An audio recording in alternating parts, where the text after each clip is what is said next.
आज दिनांक 17 फेब्रुवारी 2026. तर मित्रांनो, चला आजच्या महत्त्वपूर्ण 30 ठळक बातम्या पाहूया.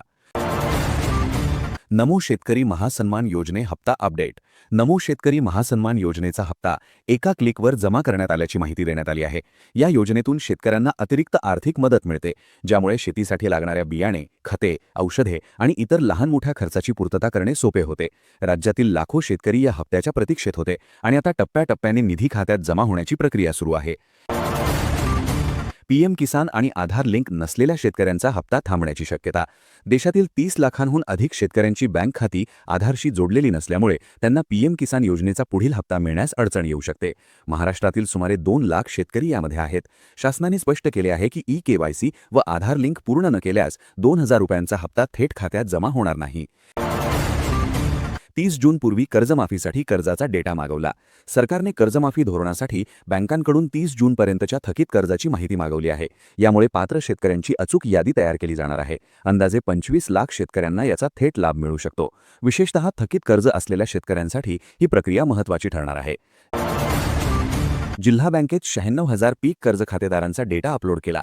कर्जमाफी आणि इतर योजनांसाठी जिल्हा बँकांनी 96,000 पीक कर्ज खातेदारांचा डेटा अपलोड केला आहे. यामुळे पात्र शेतकऱ्यांची पडताळणी वेगाने होणार आहे. सुट्टीच्या दिवशी सुद्धा बँकांचे काम सुरू ठेवण्यात आले आहे. यावरून सरकार कर्जमाफी प्रक्रिया गतीने पूर्ण करण्याच्या तयारीत असल्याचे दिसते. बीड जिल्ह्यात कृषी यांत्रिकीकरण अनुदान प्रलंबित. बीड जिल्ह्यातील 7,540 शेतकरी कृषी यांत्रिकीकरण अनुदानासाठी प्रतीक्षेत आहेत. सुमारे 30 कोटी रुपयांचा निधी अडकलेला असल्याने शेतकऱ्यांना नवीन यंत्रसामग्री खरेदी करता येत नाही. कृषी कार्यालयाने आयुक्तालयाकडे निधीची मागणी केली असून लवकरच अनुदान वितरित होण्याची अपेक्षा व्यक्त करण्यात आली आहे. अतिवृष्टी 2025 अनुदानासाठी ई-केवायसी अनिवार्य. 2025 मधील अतिवृष्टी नुकसान भरपाईसाठी शेतकऱ्यांनी ई-केवायसी करणे अत्यावश्यक असल्याचे प्रशासनाने सांगितले आहे. ई-केवायसी पूर्ण न केल्यास अनुदान परत जाऊ शकते. त्यामुळे नुकसानग्रस्त शेतकऱ्यांनी तातडीने आपली माहिती अपडेट करून खात्यात थेट अनुदान मिळवावे असे आवाहन करण्यात आले आहे. धान उत्पादकांना 992 कोटींचा निधी. खरीप हंगामात शासकीय खरेदी केंद्रावर धान विक्री केलेल्या शेतकऱ्यांचे पैसे 3 महिन्यांपासून अडकले होते. शासनाने 10 जिल्ह्यांसाठी 992 कोटी 53 लाख रुपयांचा निधी मंजूर केला आहे. यामुळे हजारो धान उत्पादक शेतकऱ्यांना दिलासा मिळणार आहे आणि लवकरच त्यांच्या खात्यात थकीत रक्कम जमा होणार आहे. नमो शेतकरी व पीएम किसान हप्ता एकत्र मिळण्याची शक्यता. पीएम किसानचा 22वा हप्ता आणि नमो शेतकरी योजनेचा 8वा हप्ता फेब्रुवारी अखेर किंवा मार्च 2026च्या पहिल्या आठवड्यात होळीच्या सुमारास एकत्र जमा होण्याची शक्यता वर्तवली जात आहे. यामुळे पात्र शेतकऱ्यांना एकाच वेळी सुमारे 6,000 रुपयांचा लाभ मिळू शकतो. नुकसानग्रस्त शेतकऱ्यांची नावे भरपाई यादीत नसल्याने नाराजी. भंडारा जिल्ह्यात नुकसान होऊनही अनेक शेतकऱ्यांची नावे भरपाई यादीत समाविष्ट नसल्याची तक्रार समोर आली आहे. पंचनामे योग्य प्रकारे न झाल्याने खऱ्या नुकसानग्रस्त शेतकऱ्यांना मदतीपासून वंचित राहावे लागत असल्याची नाराजी व्यक्त केली जात आहे. नियमित कर्जफेड करणाऱ्या शेतकऱ्यांना अधिक लाभ देण्याचा विचार. सरकारकडून नियमित कर्जफेड करणाऱ्या शेतकऱ्यांना विशेष प्रोत्साहन देण्याचा विचार सुरू आहे. तसेच वारंवार कर्जमाफीचा लाभ घेणाऱ्यांना वगळण्याबाबतही चर्चा सुरू आहे. यामुळे प्रामाणिकपणे कर्ज परतफेड करणाऱ्या शेतकऱ्यांना भविष्यात जास्त फायदे मिळण्याची शक्यता आहे. सोयाबीन व तूर दरात मोठी घसरण. बाजार समित्यांमध्ये सोयाबीन आणि तुरीच्या दरात मोठी घसरण झाली आहे. आंतरराष्ट्रीय बाजारातील घडामोडींचा यावर परिणाम झाल्याचे सांगितले जात आहे. हमीभावापेक्षा कमी दर मिळाल्याने शेतकऱ्यांची आर्थिक कोंडी होत असून उत्पादन खर्चही निघत नसल्याची परिस्थिती आहे. पोखरा योजनेत फार्मर आयडी अडथळा. पोखरा योजनेच्या लाभासाठी फार्मर आयडी अनिवार्य असल्याने अनेक शेतकरी अडचणीत आले आहेत. 5 हेक्टर मर्यादेमुळेही काही शेतकरी अपात्र ठरण्याची शक्यता आहे. त्यामुळे पात्र असूनही अनेकांना योजनेचा लाभ मिळण्यास अडथळे निर्माण झाले आहेत.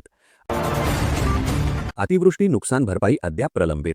ऑगस्ट-सप्टेंबर 2025च्या अतिवृष्टी नुकसानीची भरपाई परभणी जिल्ह्यातील अनेक शेतकऱ्यांच्या खात्यात अजूनही जमा झालेली नाही. त्यामुळे नुकसानग्रस्त शेतकरी आर्थिक संकटात सापडले आहेत आणि शासनाकडे निधी लवकर वितरित करण्याची मागणी करत आहेत.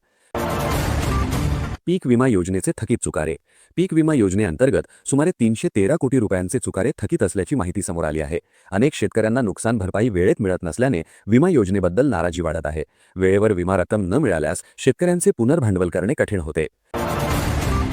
मका पिकाला शेतकऱ्यांची वाढती पसंती. पारंपरिक धानाऐवजी अनेक शेतकरी मका पिकाकडे वळताना दिसत आहेत. कारण मका पिकासाठी कमी पाणी, कमी खते आणि कमी कालावधी लागतो. तसेच उत्पादन खर्च कमी असल्याने नफा जास्त मिळण्याची शक्यता असते. त्यामुळे राज्यात मका लागवडीचे क्षेत्र वाढताना दिसत आहे. ऊस हार्वेस्टर खरेदीसाठी 35 लाखांचे अनुदान.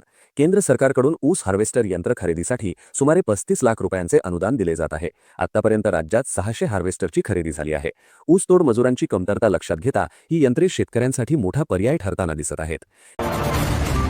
डिजिटल ओळख नोंदणी शेतकऱ्यांसाठी सोयीची.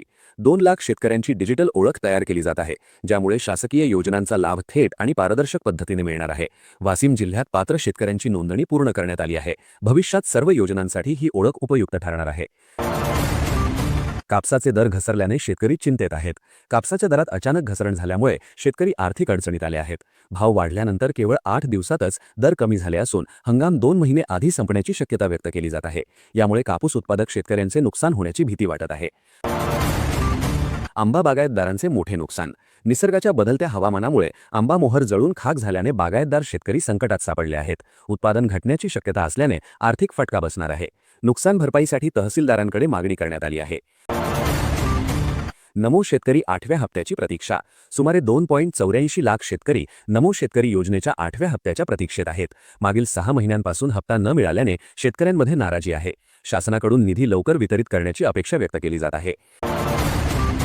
थकीत कर्जदार शेतकऱ्यांची माहिती संकलित करण्याचे आदेश. राज्य सरकारने राज्यातील थकीत कर्जदार शेतकऱ्यांची माहिती तातडीने सादर करण्याचे आदेश सर्व बँकांना दिले आहेत. आगामी अर्थसंकल्पीय अधिवेशनात शेतकऱ्यांसाठी मोठी घोषणा होण्याची शक्यता असल्याने त्या पार्श्वभूमीवर ही माहिती मागवण्यात आली आहे. पात्र शेतकऱ्यांची यादी तयार करण्यासाठी प्रशासकीय पातळीवर हालचालींना वेग आला आहे.